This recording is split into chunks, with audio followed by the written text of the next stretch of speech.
What is good YouTube, Warstu here with a video on The Flash Season 5 Episode 3, The Death of Vibe. If you're new to the channel, we do Flash and Marvel content all week long, so make sure to subscribe if you are new. Careful for spoilers because there's a lot of ongoing plot points throughout this episode that will develop into bigger plot points throughout the rest of the season. As we know, there are 3 different main arcs throughout this season, as was confirmed by the showrunners. So let's get into it. So the first big reveal was we get to see the Flash Museum much earlier than I actually thought we'd ever going to get to see it. As we know, Nora Allen is from the future, but I didn't think we were going to get to see the Flash Museum this early. So according to this episode, it is the Flash Museum in 2032, and the first thing we get is another Reverse the Flash Easter egg. He is the first villain we see in this room that is full of rogues. It's full of Savitar. We see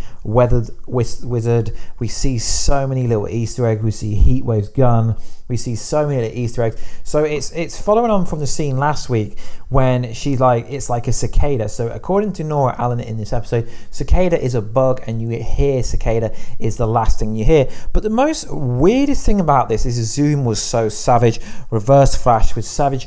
All these villains have been savage. Cicada only kills meta whether they're good or bad, but they're hyping up this villain this year to be so hypey crazy that he kills everything. He can't be stopped. Green Arrow couldn't stop him. The League couldn't stop him.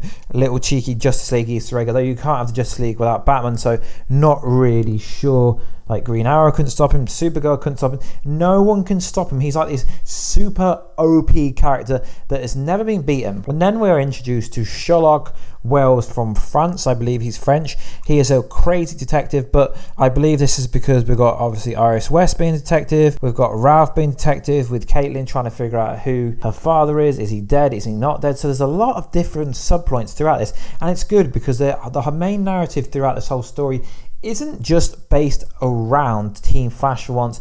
They do have their own independent storylines, which is pretty cool. So guys, do you like the new Sherlock Wells?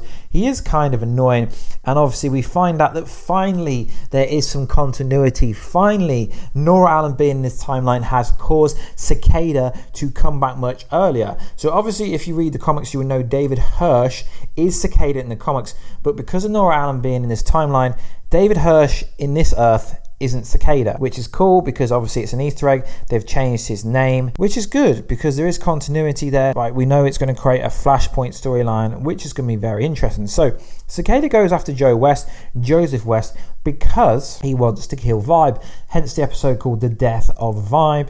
Joe's not scared because Joe's been taken hostage by everyone under the sun. He's pretty chilled, but at some point Cecile does hit the panic button, and then obviously Vibe appears.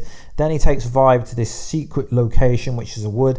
Eventually, due to Sherlock Wells' help, although Sherlock Wells seems to be quite bogus detective, he does prove to be a decent detective, and they figure out where he is. But the biggest problem about this villain is their powers are useless, so they're going to have to figure out to beat Cicada without using their powers. So obviously Nora Allen actually uses flash time. She thinks about things through, like her dad taught her, think about things through, Nora, before using your powers, and she comes up with a plan to pretend that Cisco was killed, but obviously he wasn't. But this kind of makes Vibe's character useless now, because obviously Vibe can't help whenever Cicada's involved, because Cicada thinks that Vibe is dead.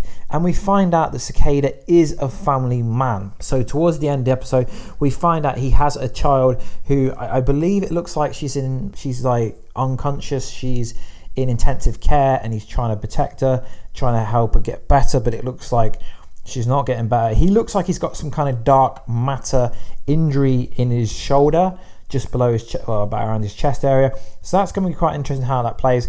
So he is a family man, but for some reason, whenever Nora Allen's around, he doesn't touch her, doesn't do anything to Nora Allen. There's something suspicious about Nora Allen. Even the new Sherlock Wells is questioning it. So Caitlin and Ralph do some detective work and they found out a message. It says, "Come see me." Someone is watching Caitlin. I think it's her father. It's got to be her father. Wouldn't be her mother. Looks like it is definitely a male character.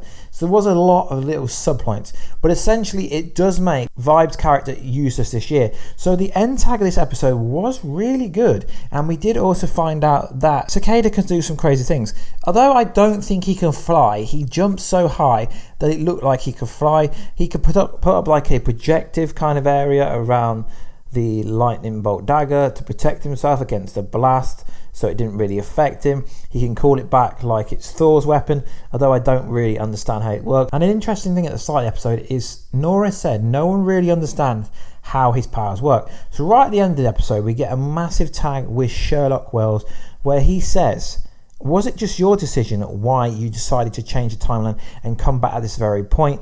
And he's like, "Oh, of course it is. You're XS. You do everything in XS." So that makes me believe that either they're trying to make you think that there is a twin brother, maybe a twin sister, maybe they're going to do Dawn and obviously Nora Allen and Spin, or is it the Reverse Flash?